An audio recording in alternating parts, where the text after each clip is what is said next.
Green Believer Shroud by Kinkarako. And there's prices on each of these things. Made of undyed cotton muslin, this shroud features a sturdy backboard, absorbent lining, and 8 jute handles. Oh man, I don't know. Fiddlehead casket, Canadian pine kit, contains everything you need to assemble your casket in about 30 minutes. Woohoo!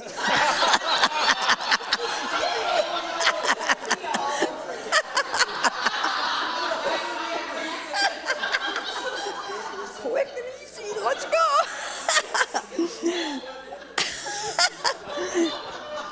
It has wooden dowels and no metal.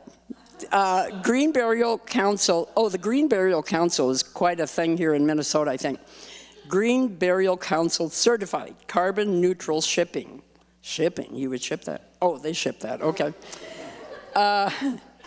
Eno River Casket by Alder Grove Woodworks. Sustainable pine casket is constructed without metal using rope handles and traditional joinery made in North Carolina. Green Burial certified. What else do you want to know?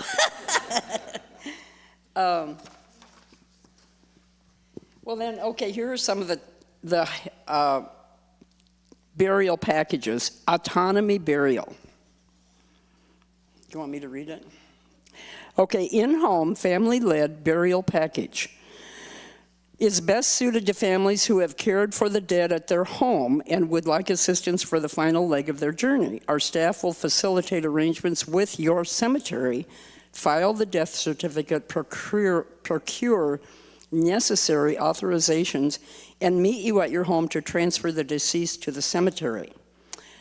And that's one. Assistance burial. If you've heard the phrase home funeral, this might be what you've pictured. Our staff will meet you at your home and guide you through the process of caring for your own dead. While you sit vigil or take the time you need with them, we'll file the death certificate, procure necessary authorizations, and return to your home when you're ready to go to the cemetery for burial. So I have a friend that did this with her mother, South Minneapolis, and they had to have her embalmed because I think it's 3 days. You have to let the state know what you're going to do. You have those 3 days. So they had her embalmed. Then they rolled the casket to the home, and they had all the visitation at her home. And then, I'm not sure how they did the burial, but then it was a final ceremony, and then she was buried. And so that's called assistance burial. Convenience burial. How can we beat that 30-minute casket? I don't know.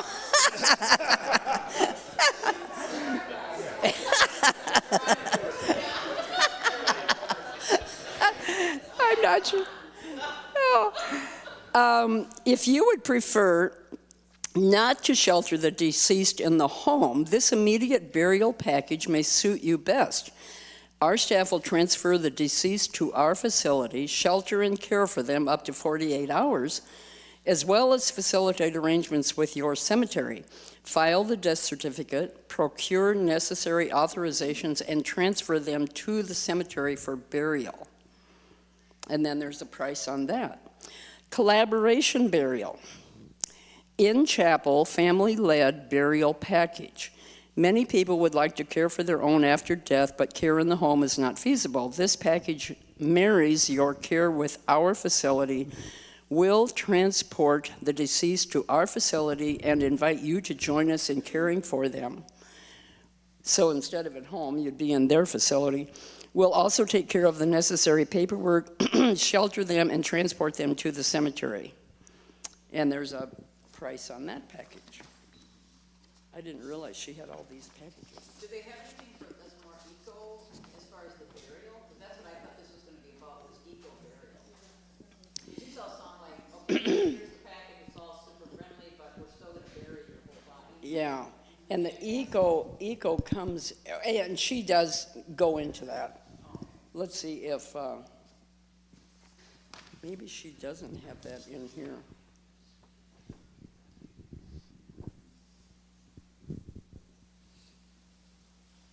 Because I know cremation adds to the carbon in the atmosphere, so that's a problem. Oh, yeah, I should be handing you. I was just going to say, I know cremation, I never thought about that, to be honest. But when they talked about it and they said, yeah, cremation adds to the carbon, and I thought, you know, there's a lot of us coming up here who are going to die. I mean, we are the bulge. Then what happens? You know, because fire of itself is dangerous. I never thought about burning wood as being dangerous, but it is. So then, you know, how do we not make our death more of a problem for the people who are still alive? That's kind of what I'm interested in, I guess. Oh, yeah, here. He said, yeah, me too.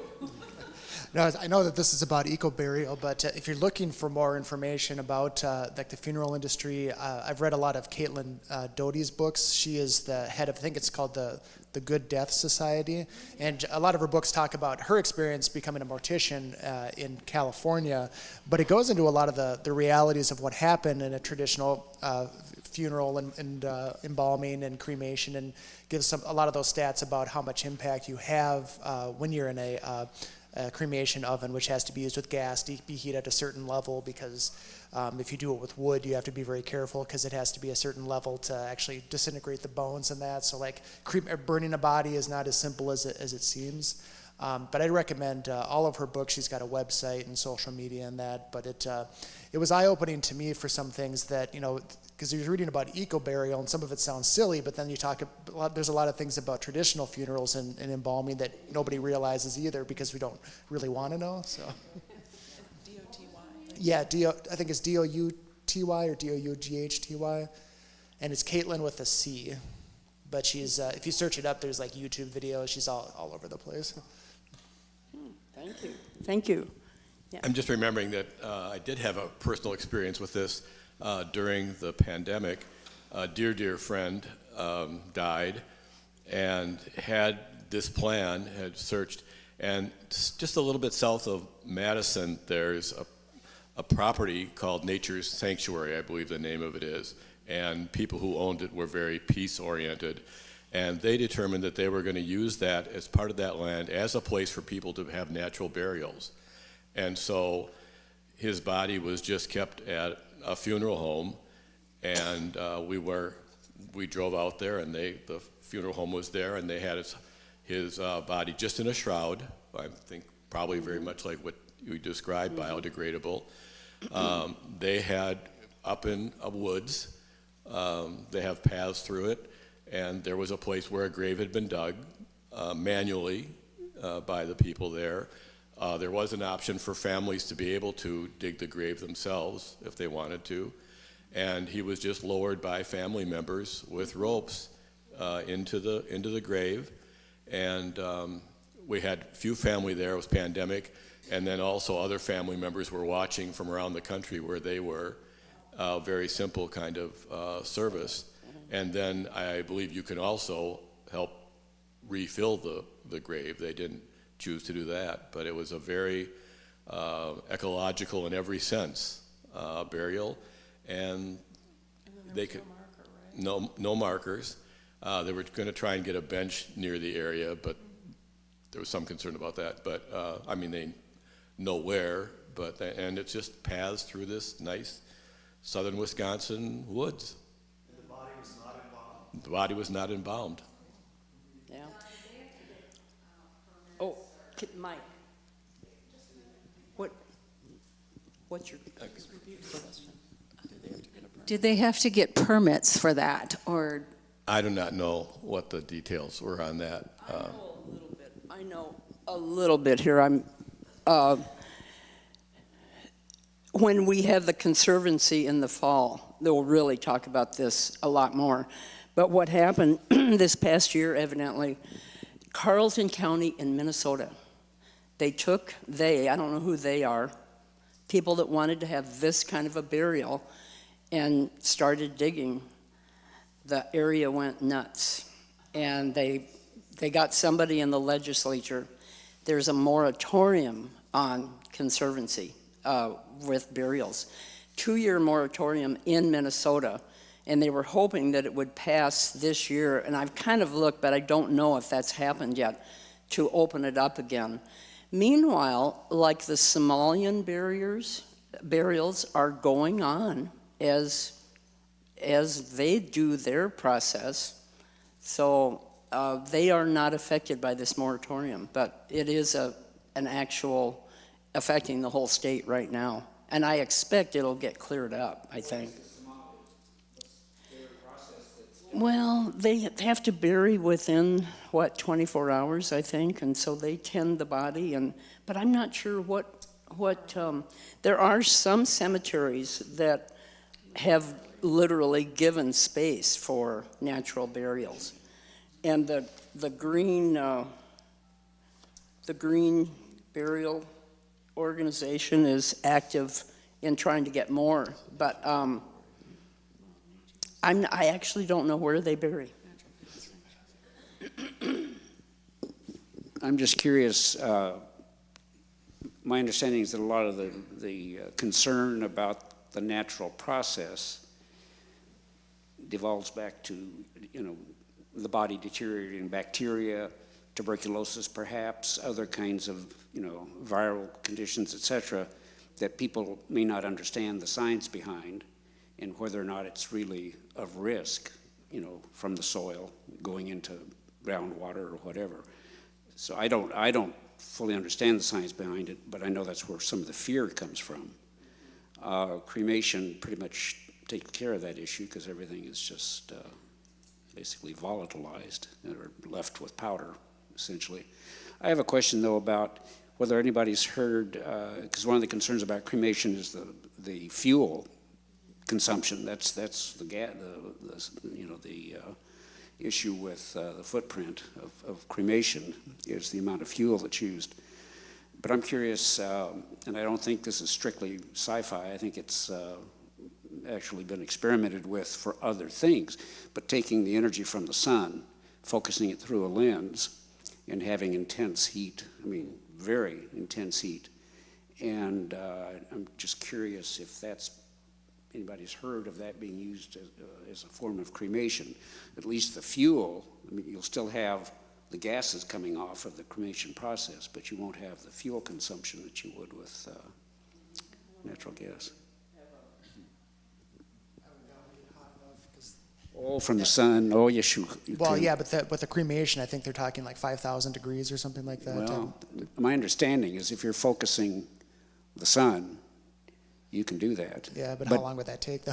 But what's that? How long would that take then, too? I mean, that's another concern too, and some of this just comes from what I read in that book too about some place like Los Angeles where they've got so many bodies coming through, and they have to go through this essentially, like a operational process. Oh, sure, yeah. But yeah, that'd be interesting because I know I've seen the solar ovens and things like that too, so I don't know how hot they can get.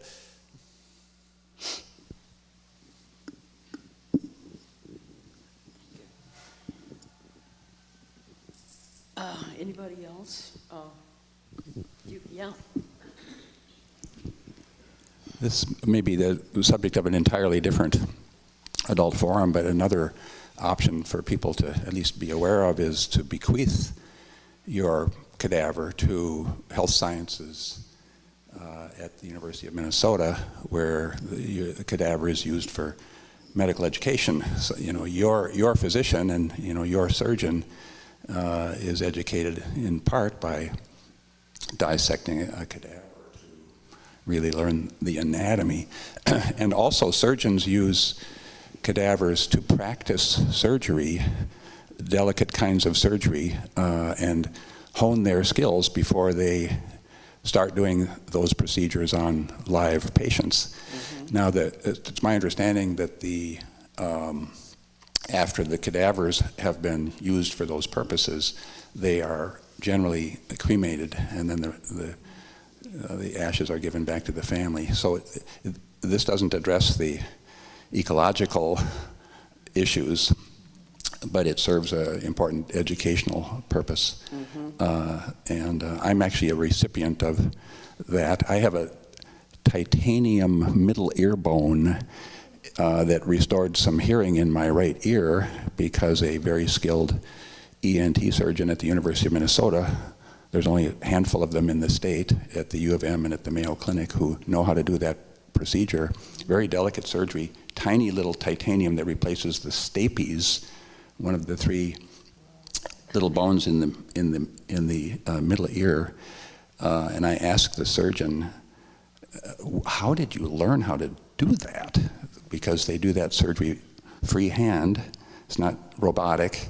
It's a 3-hour procedure. And this young ENT surgeon, she said, cadavers. We practiced on cadavers repeatedly until we felt comfortable doing the technique, and then we can do it on humans. So there is a purpose that you can use your remains for that is something to consider.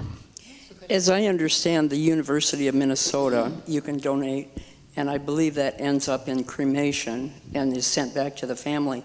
The Mayo Clinic has this water process now.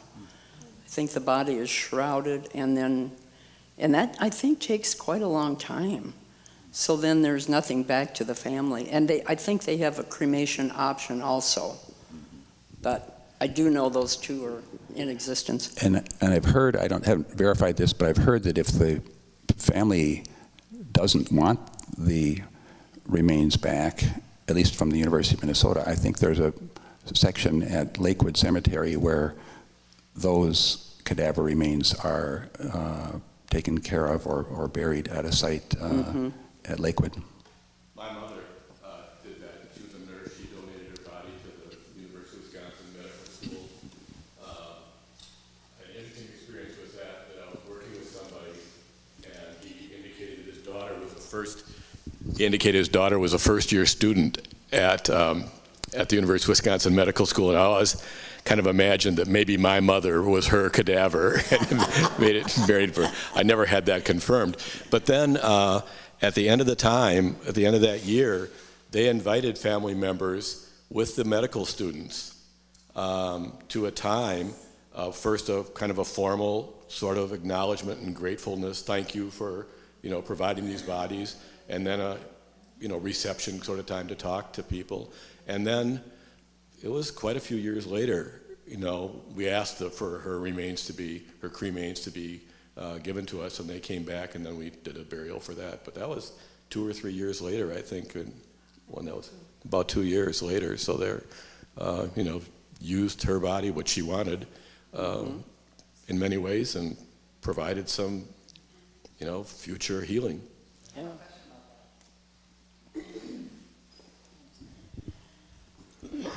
Because my understanding was they used to pay for that. Like, if you wanted to be cremated, they would pay for that. They would return the remains.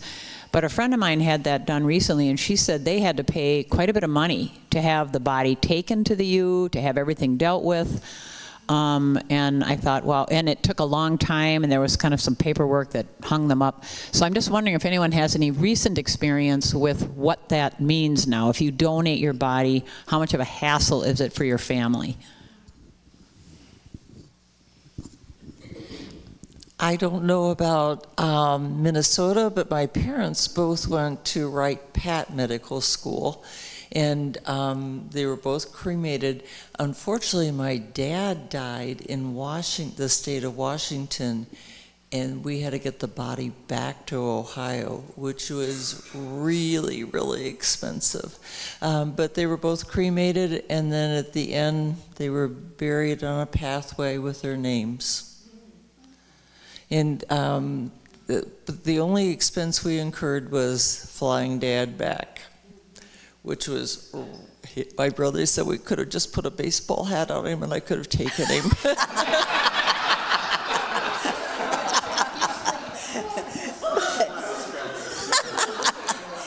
So they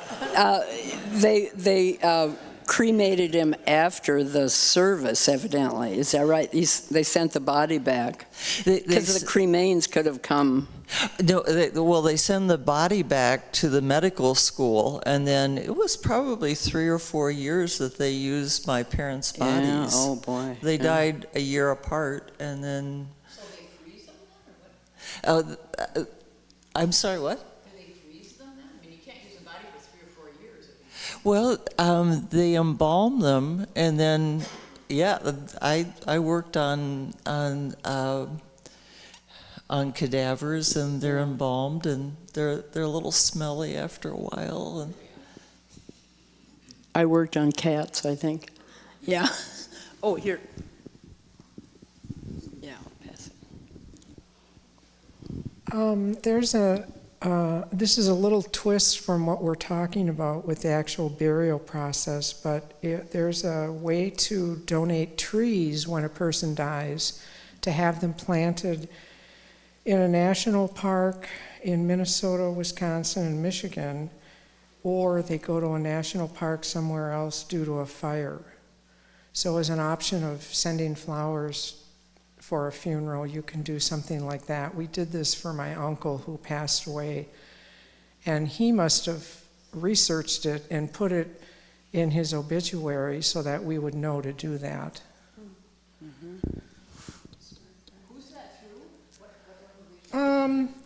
Well, the only thing I could find was a certificate we received after we donated the money, and it says American Forest, so I'm not sure if that would lead you to finding that. There's an American Legion Forest. Curious if that's... Yeah. There is a lot of information online, and the Green Burial Council is very, very good on all the options, and they're watching. They're watching what's happening in states, and it's very good. Other questions? Hi, Bill Schaefer here.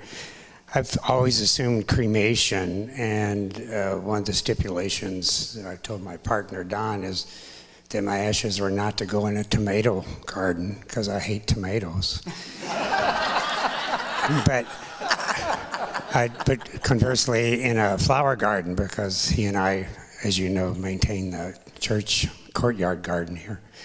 But the decompose option seems intriguing to me, and so I'd like to learn more about that, because that seems like another way to do it, but perhaps a more energy and environmental conscious way, but also effective way to what nutrients I have to share it with the growing things in the environment. So I'd be interested in any referrals to that particular process of decomposition. Yeah. That would probably be in the Green Burial Council. Yeah, I think you would, if you would look that up. I do have a little list here of the sites. Okay. And you could take that, and there's another one called Recomposed Life. But in either of those, I think, would give you a lot of information. And I don't know. It was interesting to find out that some of the funeral homes and crematoriums are making way for green burials. I was kind of encouraged about that. I thought, oh, well, that's a good thing. The trend is going that way, I think. So, any other questions? I could make another comment. Just coincidentally, my wife and I were at Lakewood this past week looking into their, what do they call it, the area where they bury the cremains, both the interior in the that new building, or newish building, the mausoleum.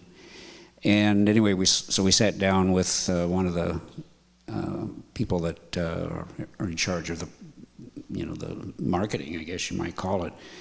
Anyway, I asked about green burial options, and he said they don't per se do that. But as I pressed him on it, what they do allow is apparently, well, he said the body has to be shipped off to a state where they allow that process. It takes place there, and then the remains come back and can be buried. But he also implied that it's no longer, the amount of remains are larger than what they would put in a typical niche. So.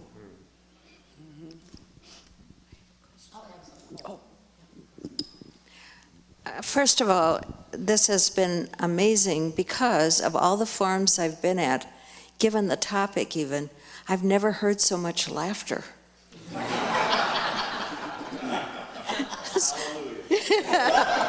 So it's been fun. The other piece, there are regulations about what you can do with the cremains, aren't there? Like you're not supposed to spread them out over water? Or land also? I know it was water, I didn't realize it was also land. So you can't just let them go? Yes, you can. People do. Everybody does. I know that's, but I was wondering what the rules actually Well, my are. brother, a funeral director, and this is probably 25 years ago, a family had cremation, and so it wasn't allowed, but about 10 o'clock at night, he went down to the local park and just did it. And I think that's what a lot of people are doing, even at a cemetery. I think they'll just, my cousin spread her husband's ashes next to his dad's ashes, or dad's burial site. So I think it happens all the time. And how can you police that? I don't think you can.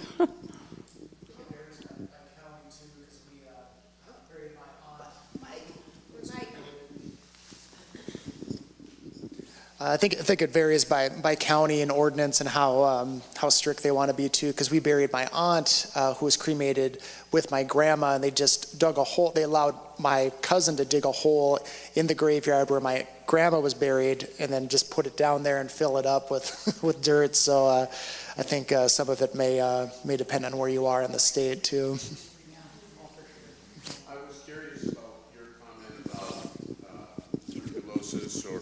Sorry. I was curious about your comment about tuberculosis or other difficulties spreading the ashes. Oh, thank you. Thank you. That's just a perception, one of the fears people have, I think. Oh, but unfounded. Yeah. They don't know, not necessarily. Well, cremains, I mean, there's nothing that lives through cremation. Thank you. The other point I wanted to ask if anybody knows, here in the Midwest and perhaps the greater West, well, California's pretty busy, but we have lots of room for green solutions, but there are places on Earth where it really is becoming a difficult process because they're running out of room. The cemeteries are full and so forth. I don't know if people have further comments about that. Well, I'm kind of curious, how many of you have major plans? Ooh, I'm a little bit there, but not, I can't raise my hand high. I can only raise it here. Yeah. Just a side note, my mother passed away a little over 10 years ago in Cook County in Illinois, and I was very interested. She had a traditional burial, but the funeral home said that we did not have to embalm the body. And there was not any particular, I mean, actually, they allowed for the family, for the casket to be open for the visitation. We did the burial, and then we did a memorial service later that same day. But Illinois didn't require embalming, which is a very invasive process. Doesn't really speak to the greenness, but so that varies, I think, by jurisdiction as well. Yeah, it's amazing. Yeah, I don't know. Well, I will say, my husband died 10 years ago, and it was terminal, so we knew. So together, we planned his funeral, and got everything planned. It was traditional service here, burial over in Sunset. And for me as a spouse, it was wonderful when he did pass away, much sooner than we thought he would. All of that was done. I had plenty to do at the time, but I didn't have to do it was a call to hospice really takes over and notifies the funeral home, and things just start rolling. And I really appreciated the fact that that was all covered already. Yeah, and it was traditional, and now I'm considering some form of a green burial, and I have a plot there, and it can happen right there, I guess. Well, no, I know cremation, I could be buried there. I'm not sure about green burial. Might not be able, I haven't explored that yet, but I don't know. I did have a friend that died last year. She had planned her funeral. We had a service here, and she donated to the University of Minnesota, and that's still in process. I think hasn't come back to her family yet. And that all went, it was nice to see what she wanted, and she had it written down, and we pretty much followed that. It was just nice to know this is what Anita wanted. So here we went, and fairly easy to get it arranged, and it was so nice. So. I don't know if this is still the case, but a friend died, and he had designated his body to go to the University of Minnesota probably, but he had COVID on his death certificate, and at that time, they wouldn't take the body. Really? I don't know now. Oh, interesting, yeah. Cancer was another elimination in Wisconsin, too. Yeah, so you have to look at that piece. Well, yeah, in a sense. Well, there were many factors, but it was one of the factors listed on the death certificate. Yeah. Yeah, that's. Well, I think we've struck on a theme about the U. I think it would be great to have maybe somebody from the U come sometime and really clarify all of this about our interest in donating our bodies to further research.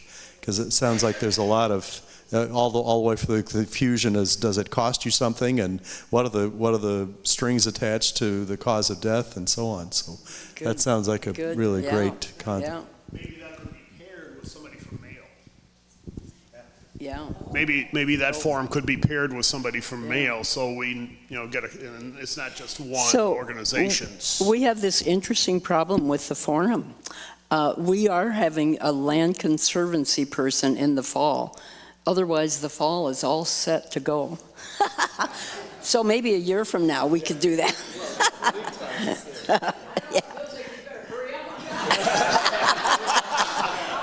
Maybe. Yeah, summer is planned too.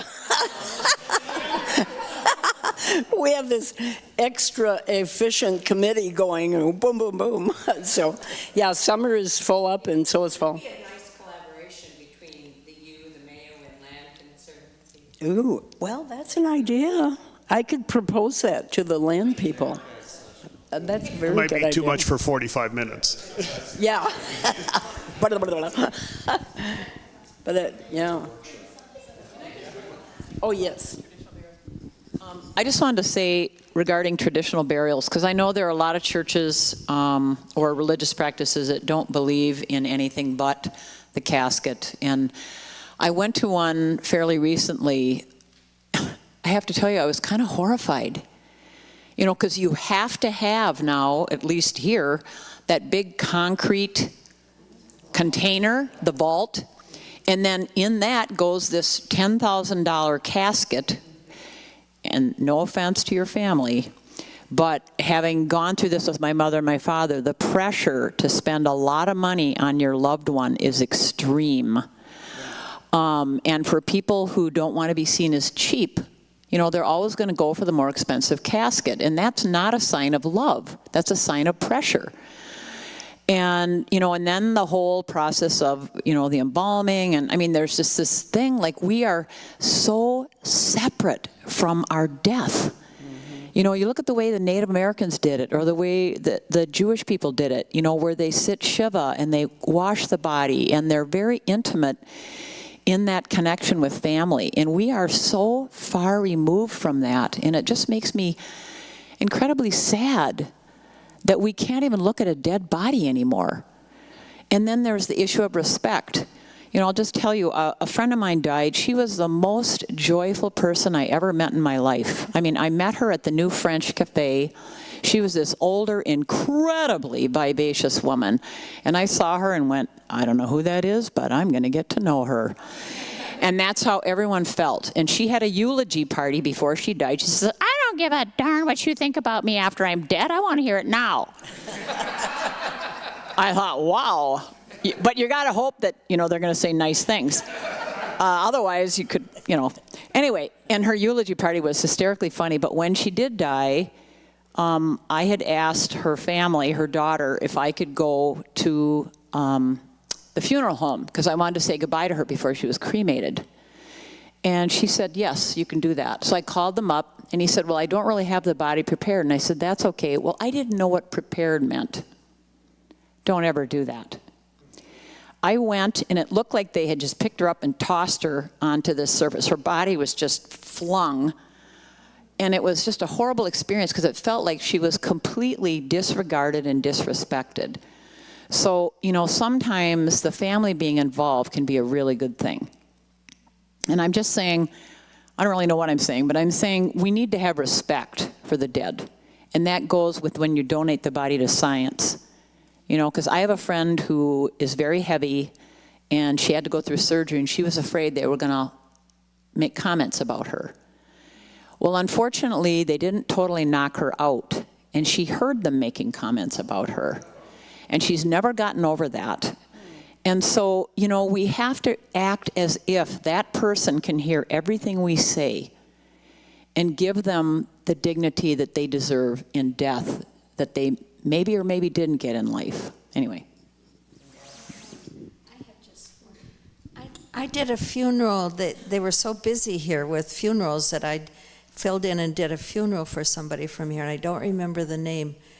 But I don't know that he was embalmed, but it was in a casket that was made of like bamboo, and there were leather handles, there was no metal on it. And my understanding was that they did it because then it would all just dissolve into the ground. And it was done, they had to order the casket specifically because the funeral home didn't have it. But it was a funeral home up on Hennepin and like 24th or 25th in that area. They did it, so.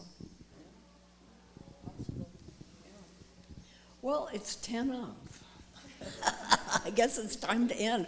Oh, I have to tell you about next week. Well, thank you all. I am very sorry. Okay. I hope she's okay. I talked to her on Monday and called her, and I said, well, I'm just checking in, make sure things are good.